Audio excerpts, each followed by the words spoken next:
Big Mom spent years sailing with the Rocks pirates, and we know for a fact that she was giving birth to children this entire time. This means that it is not at all unlikely that some of the Rocks pirates are literally the fathers of some of Big Mom's kids. As interesting as Linlin's other kids are, I think you all clicked on this video to just know one thing. Who actually is Katakuri's true father? Let me start by going over who definitely isn't Katakuri's dad. There's one Rocks pirate that we can safely exclude from this question, and it is Kaido. Even though he was already huge, Kaido was literally just a teenager for most of his time under rocks. Furthermore, Big Mom has literally said that she thinks of Kaido like a son, which even for Big Mom would be an incredibly odd thing to say about someone she had children with. I also think that Whitebeard is another crewmate that can be very safely crossed off the list of potential fathers, as he and Lindin clearly never got along, and as we see with Stussy, Whitebeard is very picky with his women.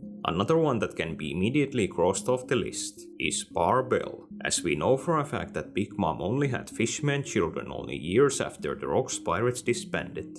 One important thing to note is that I actually think Big Mom didn't just bed one, but several of her crewmates. Just like all of Big Mom's first kids, all of the Rocks pirates I haven't yet talked about are visibly human. We also know that Big Mom only ever has one set of kids with one husband, and she then moves on to the next one. I think one of the most likely Rocks pirates to have done it with Big Mom is surprisingly Gon Sui. We've only seen him a few times, but at least to me, there's a striking resemblance between him and Charlotte Opera and his brothers, who were all born when Big Mom was under rocks.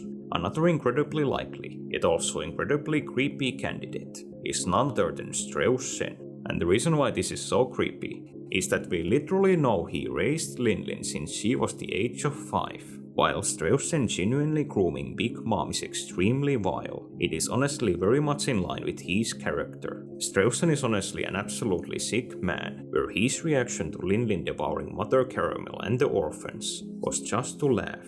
At least in my eyes, there is also a very strong resemblance between Straussen and Perospero in both appearance and personality, where Perospero shares both Straussen's facial features and his sadistic nature. So, that excludes most of the Rocks crew from being Katakuri's potential father.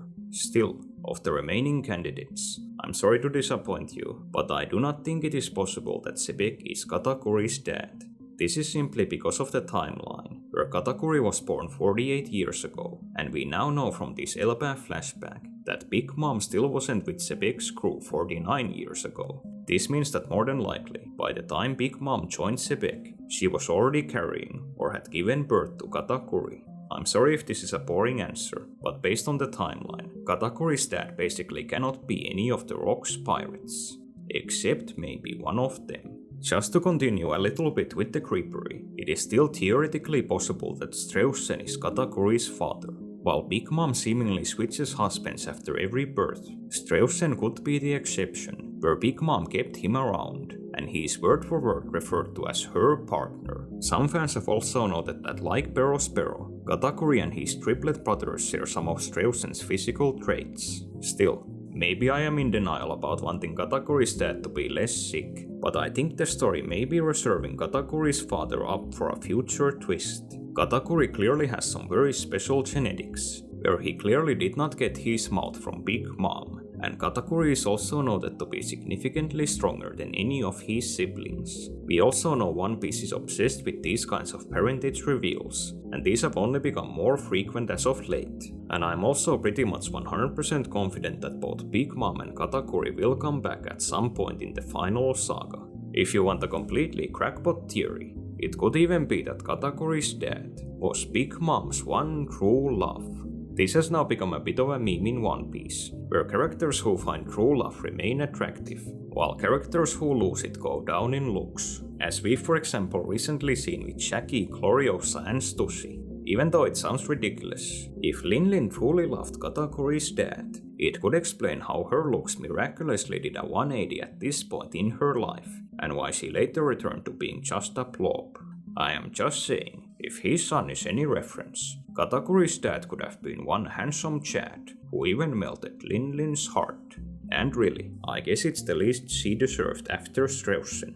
There's 3 other notable Charlotte family members who were born during Big Mom's time with the Rocks pirates, and these are Cracker, Brule, and Mont d'Or. What is also notable is the information given in their vivre cards, where Cracker and Mont d'Or were both apparently born on a ship, while Brule was born in a random port. Personally, I do not see any notable connection or resemblance between these three and any of the Rock's pirates. It would also be incredibly unexpected for someone like Mont d'Or of all characters being revealed as the son of Sebek or Shakky or something, but I suppose it is not impossible, since it does fit the timeline. For the record, if we are led to believe that Big Mom is basically constantly in some stage of pregnancy, her downing booze in this scene is not exactly responsible behavior. But then again, knowing her diet, this is more than likely not alcohol, but just One Piece's version of Mountain Dew or something. Another thing that stuck out to me about Big Mom in this chapter is that she seemingly didn't bat an eye at Stussy later coming to her tea party and looking exactly the same as she did over 40 years ago. This could just be a plot hole, or I guess it's possible that Big Mom with her intel network was well aware that Stussy was a clone.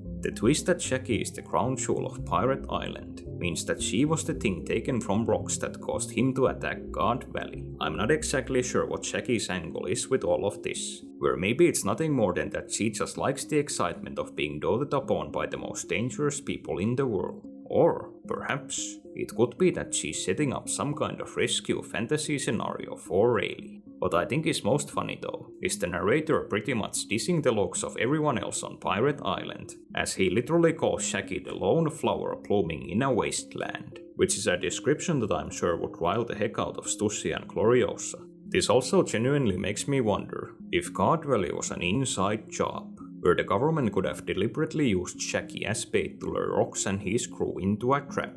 In a way, it could even be that they tried to pit Roger and Rox against each other, as Roger has a very intriguing line at God Valley that he had waited an entire year for this event. If Shakky herself was at God Valley, I also do not think it is at all unlikely that Rayleigh was the one who ultimately rescued her, and that this was the real start of their relationship. One detail I noticed were also Shakky's earrings, where they're the exact same ones worn by Hancock in the current story, and they were also used by Gloriosa in the previous chapter. I suppose the implication here is that they're always used by the Empress of Amazon Lily, and this is actually backed up by Tritoma seemingly also wearing them in her SBS drawing. Kong being revealed as being just an admiral in this era is actually really interesting, because we know that he later became the fleet admiral in Roger's era. So, this begs the question, who was the fleet admiral during Rox's era? The One Piece lore is actually full of time periods where we have no idea who either the fleet admiral or the admirals were, but this Rox period is actually super intriguing, because it's close enough to the present story that the fleet admiral before Kong may actually still be a relevant character in the story. Personally, I would assume that this character is more than likely dead, but I think there is also another possibility, where they might have even been elevated to become a celestial dragon, since we now know with both York and Loki that the government can do this. It's just an idea,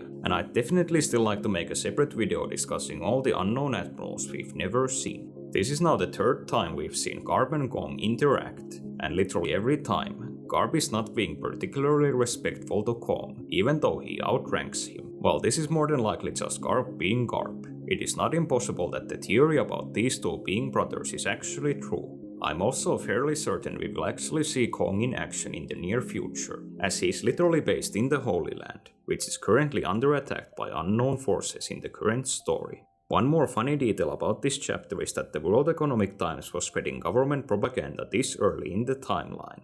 For the record, Morgan's was only around 10 years old during this point, so I'd imagine the paper during this era was run by someone else. Maybe the magazine is a family business, kind of like the Hearst family from real life. Though say what you will about him, Morgan's at least still hasn't started a literal war with his paper, though he probably would if given the chance. I think what we are very likely setting up with Sebek pestering Harald so much about wanting Elbaf to join him is that Elbaf in the current story will decide to become Luffy's pirate territory. This is not to say that Rox is anything like Luffy, but just that Elbaf will likely bet their lot on pirates instead of the government in the final war. I also think Harald too will later realize this, where he at this point actually wants the Giants to serve in the Marines, yet as we know, he later goes against the government and decides that the Giants need to be pacified. Most notably, Harald still hasn't torn off his horns at this point in the flashback, To make an entirely random guess, I wouldn't be surprised if Ida will end up dying in this flashback, and that this will be the trigger that will make Harald decide that the giants are just too violent for their own good. Ida is simply very incredibly suspicious, being basically the only giant in this flashback we haven't seen in the current story, yet also haven't seen die. Also, one more small point about Harald, but in one of the panels in this chapter, there's an error where his tattoo is not drawn. Last year, I remember that a lot of people speculated that the beginning of the Elbaf arc was an illusion, because it too was full of these kinds of errors. But the reality is, this is just something that frequently happens in the One Piece manga, and Oda has even joked about it in a few SBS. I have forgotten to mention this observation anywhere in my other videos, so I will mention it here. Ochoku is wearing exactly the same type of pants as Shanks. Now, normally, this may just be nothing, just like for example there isn't seemingly any connection between Gunko's hat resembling the revolutionaries' hats. But Shanks' pants are special. This is because Oda literally wears these same kind of pants in real life, and I'm also fairly certain that Ochoku is the only character in the whole story other than Shanks with these kinds of pants. It may still be nothing, but because Shanks is actually a major part of this flashback, I genuinely wonder if he had a run-in with Ochoku at some point in his life and just decided to steal his style. What is interesting is that Shanks didn't use flowery pants when he first met Luffy in chapter 1, and I'm pretty sure this applies for all of Shanks' flashback scenes, where he has only ever worn these pants in the present story, which is conveniently the era when Ochoku himself ruled Pirate Island. I at least like the idea that Shanks is such an outlaw that even his fashion sense is stolen from someone else. I have jokingly in one of my previous videos speculated that the hero of Wano whose shrine Yamato is currently at was Moria, but now I'm almost starting to believe it. Not only was Moria born in the West Blue like this hero, but we also know for a fact that he fought against Kaido in Ringo. It also makes perfect sense why they didn't find his body, where we know Moria managed to escape Wano with his life. And for what it's worth, we know Moria does care about his own people, so him trying to protect his home village from Kaido would weirdly enough be in line with his character. Huge thanks to all my members for the support, and also thanks to everyone else for watching this video to the end. I'm slowly trying to get back to the rhythm of making consistent content.